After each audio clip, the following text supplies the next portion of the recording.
A Christmas Story by Henry Van Dyke. The Fourth Wise Man. Many of you will have heard stories of the three wise men visiting the baby Jesus at Bethlehem on the first Christmas. You may not, however, have heard the story of the fourth wise man. His name was Artaban. He was one of the magi, and he lived in Persia. He was a man of great wealth, of great learning, and of great faith. And with his learned companions, he had searched the scriptures for the time that the Saviour of the world should be born. They knew that a new star would appear in the east, and it was agreed between them that Artaban would watch from Persia, and the others would observe the sky from Babylon. On the night he believed the sign was to be given, Artaban went out to his roof to watch the night sky. The plan was that if the star appeared, he would go to meet his companions, and they would all set out for Jerusalem together. In preparation for the journey, Artaban had sold all his possessions so that he could buy a gift for the new king. His gift was 3 jewels, a sapphire, a ruby, and a pearl. As he watched the night sky, a deep cobalt spark was born out of the darkness, rounding itself with splendour into a crimson sphere. Artaban bowed his head. "It's the sign," he said. "The king is coming. I will go to meet him." The swiftest of Artaban's horses had been waiting saddled and bridled in a stall, and they set off straight away. At nightfall, they approached the outskirts of Babylon, and as they rode on, the dim starlight revealed a man lying in the roadway. His skin bore the mark of a deadly fever, and the chill of death was upon him. As Artaban turned to go, the sick man's body seemed to sigh. Artaban hesitated.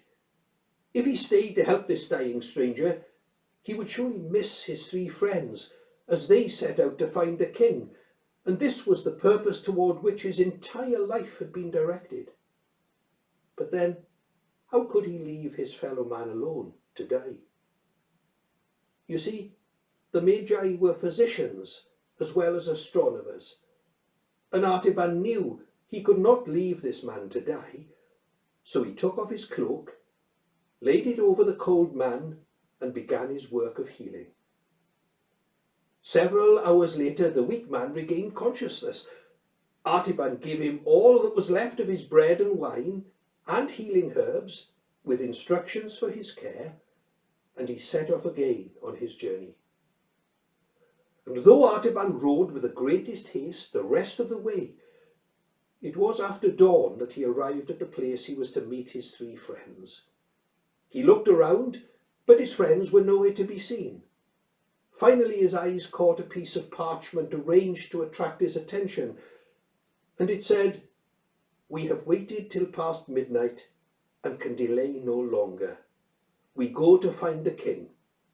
Follow us across the desert." Artaban sat down in despair and covered his face with his hands. "How can I cross the desert with no food and with a spent horse?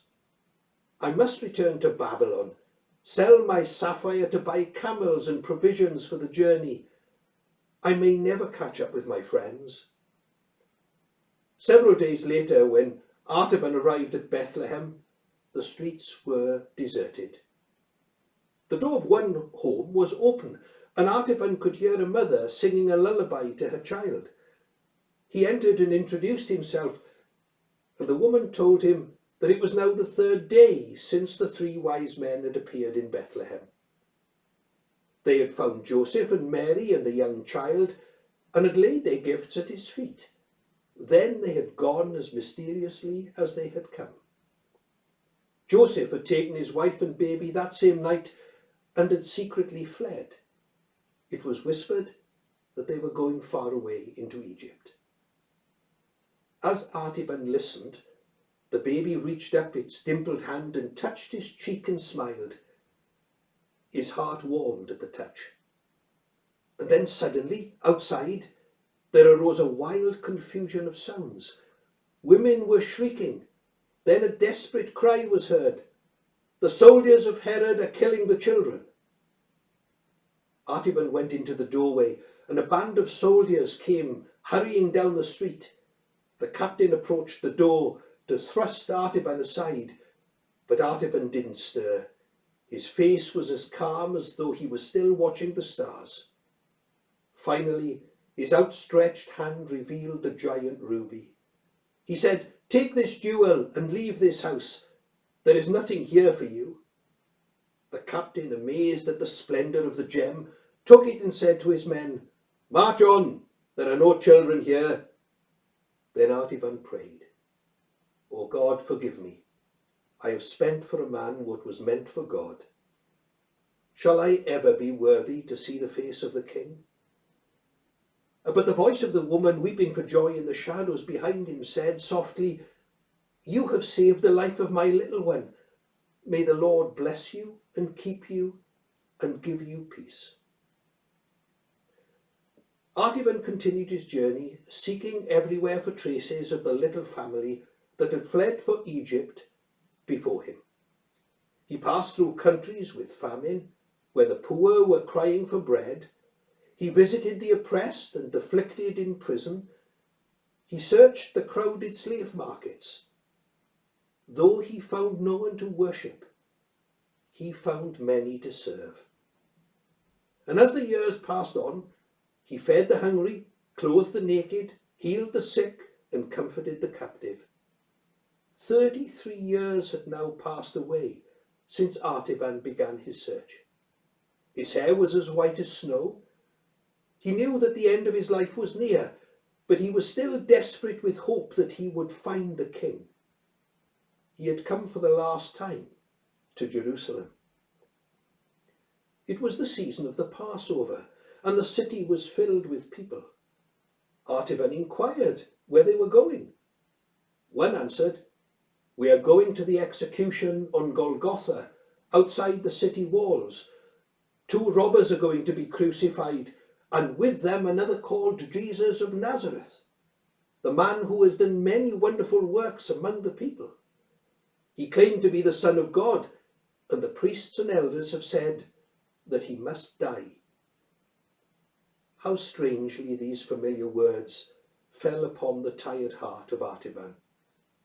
They had led him for a lifetime over land and sea, and now they came to him like a message of despair. The king had been denied, cast out. Perhaps he was already dying. Could he be the same one from whom the star had appeared 33 long years ago? Artaban's heart beat loudly within him.